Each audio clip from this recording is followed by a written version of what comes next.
Why are so many successful business owners so good at public speaking? Hi, I'm Steve Dickinson, and a while ago Clive Maloney, the business growth expert from Get Real About Business, asked me to join him on a webinar to share some valuable information about business success. Now, unfortunately, we had some technical difficulties and I got cut off before I'd finished, so I thought in order to make up for it, I'd do this video entitled The 8 Attributes of a Successful Speaker and Business Owner. I'm going to look at the 8 individual attributes, how to construct an audio logo, how to create an elevator pitch, and also presentation structure. So by the time you finish watching this video, you should have everything you need to enjoy giving a successful marketing presentation. Now, I've noticed that many people who are successful in life seem to be good at public speaking. I mean, this is no coincidence really, because the attributes of a good speaker are the same attributes needed for a successful business. Numerous business owners have a useful skill, a valuable skill, that can help a lot of people. They're passionate about communicating the knowledge they have and love what they do. However, they have one major difficulty: not enough potential clients. And to overcome this difficulty, some presentation skills are essential. Marketing yourself and your ideas is a key function of any business. Conversely, delivering information ineffectively can tarnish your reputation and mask the benefits people will get from your products or services. In the past, I've sat through a number of 1-minute elevator presentations, so called because you could recite it during the duration of a ride in an elevator. And the only thing I remember was how nervous they were, not what they said. A generally accepted statistic is that when asked about their number one fear, more people put the fear of speaking in public at the top of the list than any other fear, including death. Now, this is not a fear with which we were born. When we were babies, we had no qualms about being self-expressed, and we did not care how many people were watching or listening. As a small child, we knew what we wanted and were authentic about everything we did. We had the charisma to get a person's attention and the ability to swap from emotion to emotion with ease, as we influenced the adults around us to serve our needs. We had a clarity of thought that led us to ask insightful questions about life, questions that sometimes surprise the adults because we seem to have wisdom beyond our years. The skills we had as children are often suppressed in adulthood by the noise of our thoughts. Decisions we made during our formative years about how to behave, about who we are, about what other people think of us, about how other people will behave towards us. These thoughts get in the way of our inborn ability to be self-expressed. Recognizing that these thoughts are of our own creation and are suppressing our innate well-being, our innate ability to feel happy and contented when there's nothing on our mind. Recognizing that it is just thought can give us access to the attributes we had as children, these same attributes that are useful to running a business. The attributes we need to talk comfortably to one person or 1,000. And I believe that there are 8 main attributes of a successful speaker and business owner. The first being a clarity of thought, a peace of mind with an insightful understanding of our circumstances. This leads to the ability to think on our feet without the stage fright that so often paralyzes other people. This same outlook is ideal for the leadership skills required to run a prosperous business. People give their best presentations when there's nothing else on their mind. Now, with a clarity of thought comes resilience, the ability to recover rapidly from setback. Every time something does not go according to plan, it can be easy to ponder on it and make more of it than is helpful. Using insecure thinking to create meaning can develop barriers to a successful presentation or to the efficient running of a business. For instance, maintaining composure if there's a technical problem during a presentation and showing grace under pressure displays a reassuring confidence in the face of adversity. This is a fantastic leadership skill to exhibit when a team or a customer is on the verge of panic. Now, with clarity of thought also comes wisdom. Having the wisdom to make good decisions, spot opportunities, and create sustainable solutions. Tackling questions with ease and not getting flustered is comforting for an audience, a customer, or a work team member. You don't have to take my word for it. You will have experienced this wisdom when the answer to a question that you've given up trying to remember or trying to work out just pops into your head when you're not expecting it. As theosopher Sydney Banks says in his book The Enlightened Gardener, wisdom is knowledge before the contamination of human thought. With clarity, the answer will come to you when you're washing up, when you're in the shower, or driving. Also with clarity comes innovation and problem-solving skills. Being able to create innovative ways of presenting a message is great on stage and vital for promoting a company with an original marketing campaign. Having the ability to generate unique options and resolve problems before they have an impact in terms of time and money can keep a business in business where others may well fail. Many of my mentors have these qualities, and I had not initially realized that anyone is able to develop these qualities. I just love watching someone realize what it's like to be a powerful public speaker, to have charisma, to have the charisma to influence people and be the embodiment of our product or service. Some people can light up a room just by leaving it. Now, obviously, the opposite is required for an engaging speaker or salesperson. And enthusiasm for your product or service is infectious. Enthusiasm is one of the most important aspects of a presentation, whether it's to a large audience or for a one-to-one sales conversation. Need to be able to create a connection, to be engaging, to be able to create a strong connection and a caring, contributory relationship with people. Caring about people to whom you're talking really cannot be fate. Having humility, especially when on stage, is much better than showing a degree of accomplishment for being the centre of attention. Now, I'm not saying that you have to behave as if you're not worthy to be there. Humility is not about thinking less of yourself. It's about thinking of yourself less. Focus on the needs of your audience, your customer, and your team, and people will be open to what you've got to say. Especially if you're being authentic, if you have integrity. Be yourself. Don't try to act in a way that you think is appropriate for the situation, because this will cause you to second guess yourself. Spending time in your own head rather than being present to the people around you will distance you from your audience and distract them. You do not just live in the universe, you're a unique part of the universe. So without any insecure thoughts, you're perfect the way you are. You have no need to be anything else but your authentic self. Now, all of these qualities are nothing without direction, motivation, and passion. Having clear objectives and goals are the perfect starting point for a presentation and are essential for running a business effectively. Many people will launch off into a presentation without a proper introduction. This can leave the audience confused as to where the talk is going, while inhibiting their ability to pay attention and follow your train of thought. Confusion within a business is a recipe for failure. Large companies spend a lot of money developing and communicating their mission statement and their vision for the future. For small businesses and consultants, it's much easier if you're motivated by a passion and have a clear idea of your desired outcome. Now, we were born with these qualities, and only unhelpful beliefs and thinking can suppress them. So let go of the thoughts that stop you. Learn how to structure a presentation and do as much public speaking as you can. I remember the speaker and author Tony Geary says in the title of his book, "Life is a series of presentations." Now, the easiest way to effectively communicate what your business does when face-to-face is to have a pre-prepared audio logo.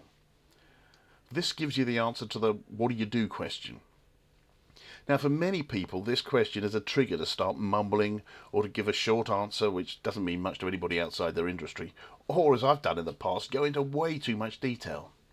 It turns out, the more you know about a subject, the weirder you sound.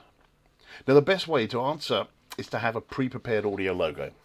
This is a couple of sentences that give people enough information to know what you do and can be the starting point for a conversation. Now, it contains the following 4 sections. I help, target market. Who, challenge or problem that they face. Do or use, the solution you provide. so they can the results or the outcomes that you can help them achieve. You need to be clear with your message so that you have credibility and the message is relevant to the person to whom you're talking. I once heard someone respond to the question, "What do you do?" with the answer, "I'm in IT." This prompted a conversation about how IT people have a language of their own.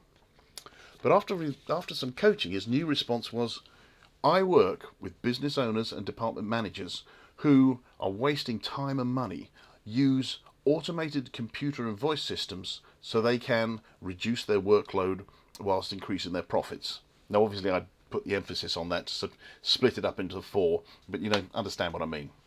Now, I've witnessed one occasion when this immediately prompted a conversation about a software issue that a person was experiencing and a meeting to discuss it further.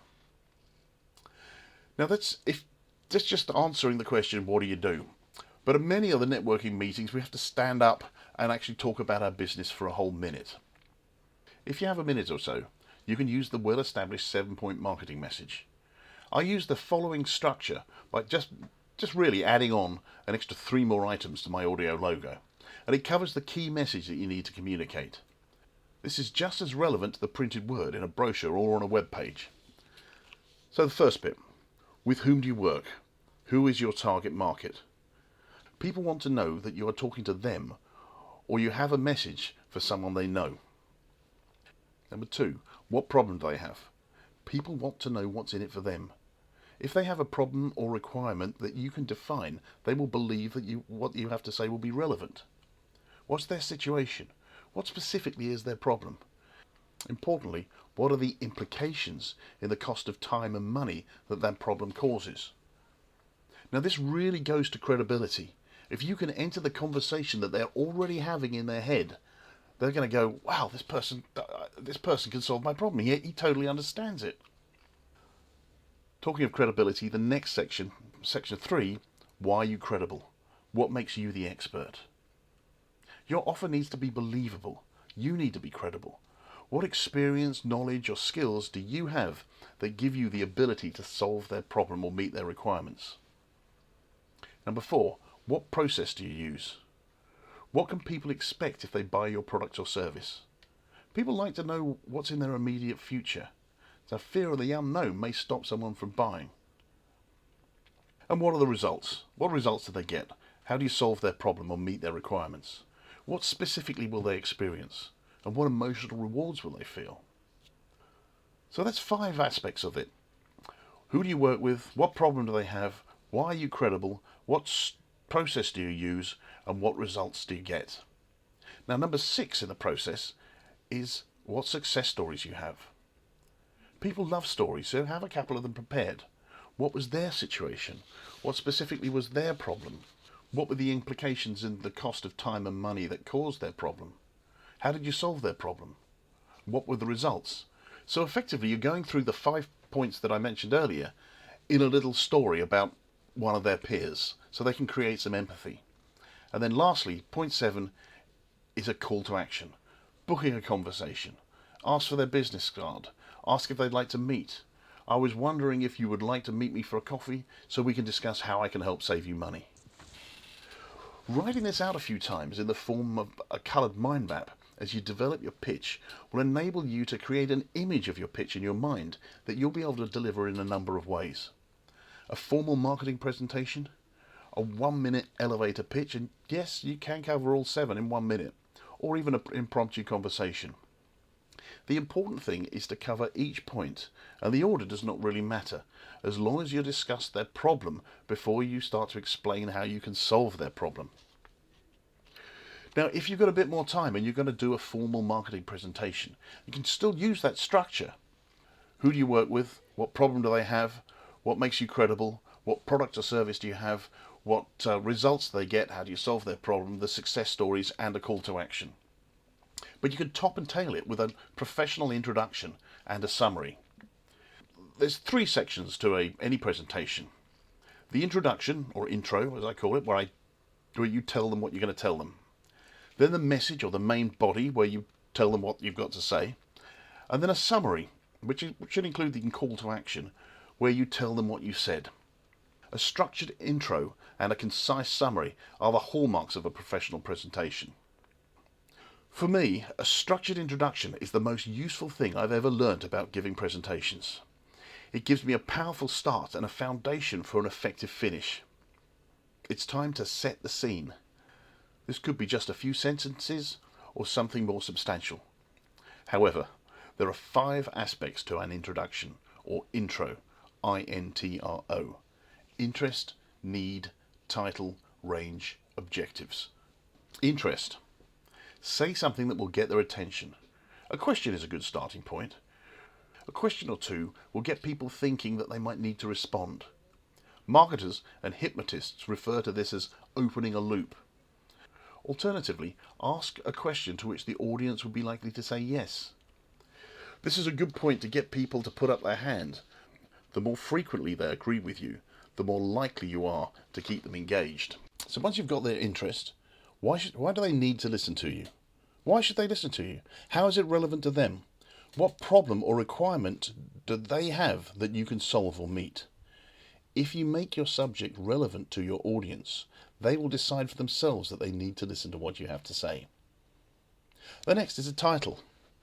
The title of your presentation should really set the scene and link to what you've already said so far. A good example is to use a linking format like how to, behaviour, so you can, result. For example, how to give a presentation with confidence and power so you can increase your income. So once you've got their interest, they know why they need to listen, you've given it a title, then you can rattle through the range of things you're going to talk about. People like to know what's going to happen in their near future. Not knowing what's coming their way can lead them to become distracted. By giving a short list of topics that you're going to talk about and for how long you'll be talking, you set your audience's expectations and put people at ease. And finally, objectives. What are your aims for your presentation? What do you want for your audience and for you? With clear objectives and a structured introduction, the rest of the presentation is set up. After the intro, you can deliver your message. Do this by opening and closing each topic you said you would discuss. Once you've covered all the topics, you can close the presentation with a summary. Just like the introduction explained what you were going to say, the summary reminds the audience of what you've just told them and checks that you have met the objectives you stated in the introduction. Lastly, you can take questions and be very specific that you want questions and not opinions. I've seen so many presentations hijacked by a talking shop at the end of it, and the poor presenters just standing at the front while the audience are having a conversation. So be clear that you actually want questions. And sometimes there might not be any questions, so it's nice to be able to have a powerful finish. So take the questions and finish with a powerful call to action and a strapline that will leave a lasting impression. Then after you've finished, if appropriate, you could have time for the talking shop where people could share their opinions and experiences. So that's the 8 attributes of a successful business owner and public speaker. I also covered how to construct an audio logo, an elevator pitch, and the structure for a presentation. My objective is for you to take this information and to be able to perform a structured marketing presentation to help you build your business. The audio logo, elevator pitch, and presentation structure are all detailed in my free ebook that you can download from my website. Also, I've got a number of training videos like this that you might find of use. My website is www.stevedickinson.co.uk. Thank you very much for listening, and I hope to see you soon.